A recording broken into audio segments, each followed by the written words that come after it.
feel like I met them at a hike, and then eventually I got invited to do Bible studies on Friday nights.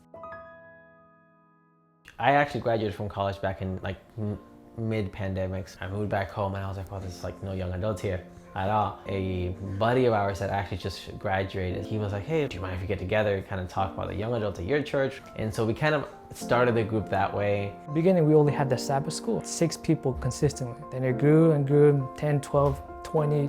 Sometimes we reached 50 people, 50 plus people just at Sabbath school, and then we have to like break it up into groups sometimes. More people came and they invited their friends, which came, and we just grew naturally. And then we started to realize like the group was big enough, we should probably make some form of order. And so it's just like a young adult group of 5 churches, mainly led by the Raleigh Church. It's pretty much around the area within a 30-minute radius, 45-minute radius that come together. So we call our group Ground Zero. The thinking behind the name Ground Zero is basically we start from the bottom. Christ first, and then we start building up. And we've been blessed with so many people who have that same mentality, who want to open their homes and make that a homey, comfortable place. All the different SDA churches in the area start talking to each other, so the group is actually expanding to like multiple churches and everything like that. And then through that, over time, over 2-3 years, we're here now with about 140 members. It was cool to see how like at each church, there was already someone stepping up and being a leader and getting people together. And it just kind of connected when all of, I guess, the people leading out their groups came together. It was like, hey, let's start doing things together. I guess we just randomly started one big, massive WhatsApp group chat For with everything. 200 plus people. It started out off as one big group, and at some point there's a lot of events going on. And so we split it into like hiking and events, Bible study. Friday Bible study. And then Daniel Bible studies. Revelation Bible study. Young adult professionals. Social chat, just like Yeah. people talking.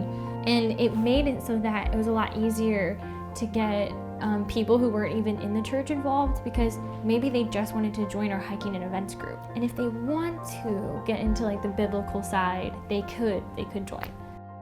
We do a lot of events. The most regular ones are the Bible study group, which happens every Friday. And I found that this group particularly, it's just such a breath of fresh air on Friday nights. What I like about our Bible studies is that no questions, are dumb. Like every question is welcome. I mean, it's really a community where we've gone on ski trips before, we consistently go hiking. And I like the Sabbath hikes not only because we're interacting with each other, but it's also a good place to bring people who may not necessarily be in the church, but they want to interact, or they're curious about God or the group. We'll have a Sabbath lunch here or there. We sometimes go to prisons, and we have a prison ministry going on, which is fairly new here. We are starting with our mission trip to DR. It's just amazing to see how that group comes together. I moved out here about 2 years ago to start working on my PhD in molecular biology. So I started going to Duke University, and I found myself just randomly at this Bible study one night. I got invited, and I didn't know what it was going to be. I didn't know it was going to be so many young adults. When I walked in and I saw 20, 25, 30 people my age who looked like me, and I was just surprised and just so excited. I'm from Nepal, and I was born, raised there, and about age 4, we came to the United States. So obviously being born in Nepal, the main religion is Hinduism.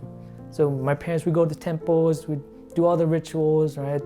I just do it because they did, no other thought about it. The struggles from coming out of that, changing the whole religion, they basically, in a way, disowned me. When I first gave my life to Christ, I would tell them about Christ every single day of the week, right? They got sick and tired and put a wall up, basically. So it's hard to reach someone who is not gonna listen to you at all. So I learned it's more about showing Christ-like actions instead of just preaching it all the time. I think a lot of judgment can come from people who already have kind of a problem with God. And so if you come straight at them with Christianity, it can be kind of a push off. But if you just show them that you care about them and they're actually a cool person, come hang out with us, I think that reaches a lot more people. It really is just kind of like hanging out. Like that's the way I've come to see ministry, is really just trying to bring that family vibe, that energy. Like that's what I believe Christ did. He just came to them as a regular person, cared about them. It's just like trying to meet people where they're at, just being there for them in their life. I think just that connection is so important for just growing our faith. I find that who I surround myself with really does impact where I go, what I do, what I talk about. Just start talking to people. Be like, hey, I'm gonna go to Crackle Barrel for dinner. You wanna come? And just like get 2 people together, and then you're like, oh, let's go invite this person. There's nothing better than making your own community. Like God leading the community and growing around you. That's, I think, very special to have. And anyone can do it. You guys want to come over for lunch at my house? Learned that from a young age at college. Food, yes. People come no matter what. Jesus fed the 5,000 for a reason. I think overall, just be a friend. Doesn't matter who it is, just be a friend. Just being vulnerable in that friendship, like, hey, I'm having problems with my relationship with God. And you would find how just a little bit of vulnerability can bring people together and create that friendship where you can care about each other and can grow together. Especially at this phase of life, I think it's tough to find a community that really just fits, you know, our moral beliefs, our views at my same age. Is there so many young adults that move here with no family, they don't know anyone, they came for a job or school, and they're just an island. And so with friendship evangelism, we can kind of create a family.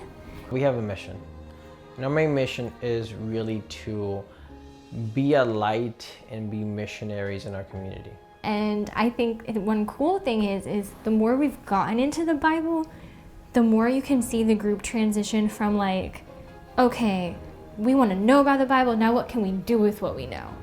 And so we're actually going to be going on a mission trip to DR this coming fall. And so I think seeing it grow in a way would be just seeing each individual in the group want to do something with what they learn. Everyone is almost as shy as you are until you reach out to them. And so it's really encouraging to see that there's young adults who are hungry to keep talking about God, and it doesn't even feel like, oh man, I have to do this. It's just kind of like just friends talking about God and the Bible, and that's been a very life-changing experience for me. Come join us.